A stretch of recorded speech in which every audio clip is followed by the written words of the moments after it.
Sometimes motherhood looks like taking advantage of different margins in our day and just making the use of tiny pockets of time that will come up or that we can even organize and strategize and plan for. And I'm just going to share with you today what I do when I have an hour set aside to get a few things done in the kitchen. I'm sure many of us wish that we could set aside a whole day to just get cooking done and food prep and snacks made and all the things that mom has in our head that we want to get done for our family, for our family's health, and just to have nutritional food that's ready to go. But sometimes that is just not a reality.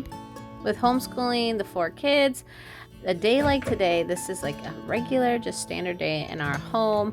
We finished school and then I came upstairs, got like a load of laundry done, and then I reset the kitchen, cleaning up from breakfast and lunch, getting all the dishes kind of cleared and the counters cleared so that I could get some things done. And I knew once that was finished, I would have literally exactly 1 hour, and I needed to make 2 snacks, and I need to make some ranch dip and also get our kombucha process done as well. So that's what I'm sharing with you guys today. What 4 things I crammed in my hour, and maybe it'll just give you some ideas of how we can just use that time wisely and can actually crank out a few things pretty quickly. So right now we have not been purchasing a lot of snacks. If you see my grocery haul lately, that has just not been the case. And I think just with the increase in price of inflation, and also honestly, with 4 children, prepackaged snacks just do not go very far anymore. And so more bang for our buck if we can make some healthy snacks from scratch that are definitely more budget friendly. There is time and place when we need to get prepackaged things as well. But right now in this season, we're able to just find a few things that we really enjoy, and then I'm just making those on repeat. So the first thing that I whipped up in my hour is I wanted to get these muffins going ahead and cooking in the oven, because right after this hour is up, we have to run off to violin and viola lessons. And so I really only have an hour. There's not like a spare window. So I need to get the muffins cooking so that I can move to my other things in preparation for the following day, which we were going to go to the apple farm. And so a lot of this stuff was also in preparation for that. So these apple muffins are actually from the Young baking book that I shared at the beginning of this video. That is on my top list of holiday items to get for your young children. It has been a hit and popular with my oldest, and so we've made these muffins already many times. They are so good. They're super moist. We used our homemade applesauce in them just to give them a really appley flavor. Very easy to whip together. And so I got those cooking in the oven. And we have chickens, but we also have a duck. And so we get usually a duck egg every single day.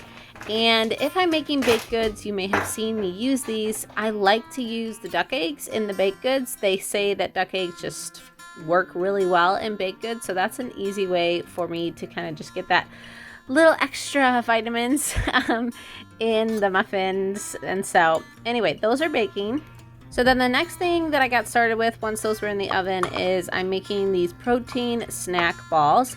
And I've been making these for a few months as well. So this recipe I will put down in the description below, but they are packed full of nutrients because they have flaxseed and chia seed, peanut butter, raw honey. Oh, it's just very, very good for you.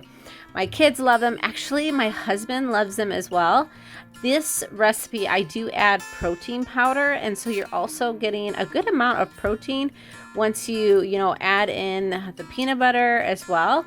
So my husband actually likes these as well. He'll grab a few just as a snack or like a quick breakfast if he's got to go out the door. Now, they do take some time to roll out, but my 11-year-old was very helpful this hour, and she actually helped keep up with the dishes, and she went ahead and rolled all the balls, the snack balls for me. But I had a friend that I talked to the other day that she actually makes this recipe and she doesn't even bother with the balls. She just puts a piece of parchment paper down in a 9 by 13 inch pan and presses in the snack ball kind of mix, and then we'll cut them. And so that's a really easy way to do it. Now, if you have an elementary age child that wants to help roll them, then that's great. Just like me, and it'll save you 15 minutes. So went ahead and made those snack balls. The one thing that's been in our weekly rotation for many, many years is homemade fresh kombucha. There have been seasons when I've had a baby or we've just been really busy when my SCOBY, which is like your little growth of bacteria, has died. But my sister also makes kombucha, and so we're able to just, replenish our supply as needed. So the kombucha is a weekly thing. I circle it on my calendar whenever I whip it up just so I can keep track, and it's on my, it's out of my head. And so this has been pretty much on Thursdays lately. And this is the second fermentation. So you could drink kombucha just as it is, fermented sweet tea.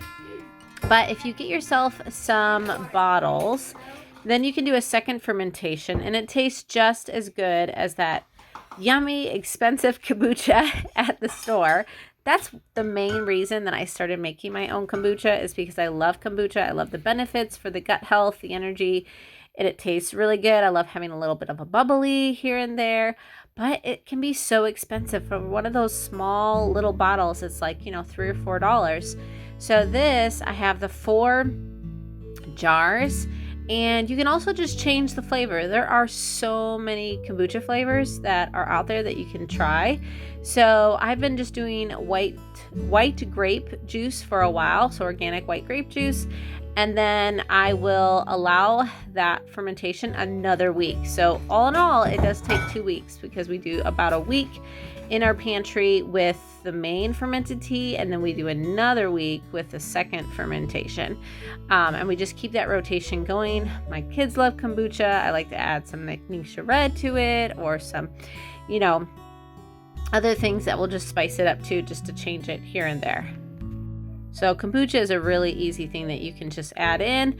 Listen, I don't even make sourdough yet because I just haven't crossed that bridge, but when I say kombucha is easy, it is super easy. You get yourself a SCOBY or make yourself one, but once you have it, then you just keep doing this every single week. Sometimes, depending on the warmth of your home, it might be faster or slower, just like, I suppose sourdough would be, because of just the growth of the bacteria. So got that going. That will be really tasty once it's finished. All my kids drink it. So we go through those 4 bottles within a few days. And now the last thing I needed to make is the ranch dip. And so I've been making this for a long time too. It's a pretty simple recipe. I'll put this in the description as well. I just like to also add some buffalo sauce, because I do like my ranch to be a little bit spicy. And so this tastes really good. This will be great with some raw vegetables that we're bringing with us to the apple farm tomorrow. I have a few things left in the garden that we're eating up, and of course we'll have carrots. The kids love carrots and ranch too. I want muffin. Muffin. Say thank you. Thank you. Do you like it? Is it yummy? What is it? It's a muffin. Can I see your muffin? Take a bite. So once that's set, you could even use this on like chicken or in any recipe that calls for ranch, but we just like it with some raw vegetables. And then my water was boiled for my tea, and so I use oolong tea. You could probably use black tea, green tea. Really, I don't think it matters that much, but I've been using oolong for years. So I do have this tea linked in my Amazon cart, as many of the things that I just truly love and use as staples in our home. I try to help you out just by keeping that organized and up to date. So then I add a cup of sugar to this big stock pot. I think this is a 6 or an 8 quart. And then I will just let that completely cool. Usually I just put the cap on my pot if it's in the evening like this, and I will just let it sit overnight, and then I'll pour the new fresh sweetened tea into the kombucha and let it ferment for another week. I would love to hear how you would use an hour in your kitchen. Thank you so much for watching today's video. If you liked it, make sure to give it a thumbs up and subscribe to see our next one.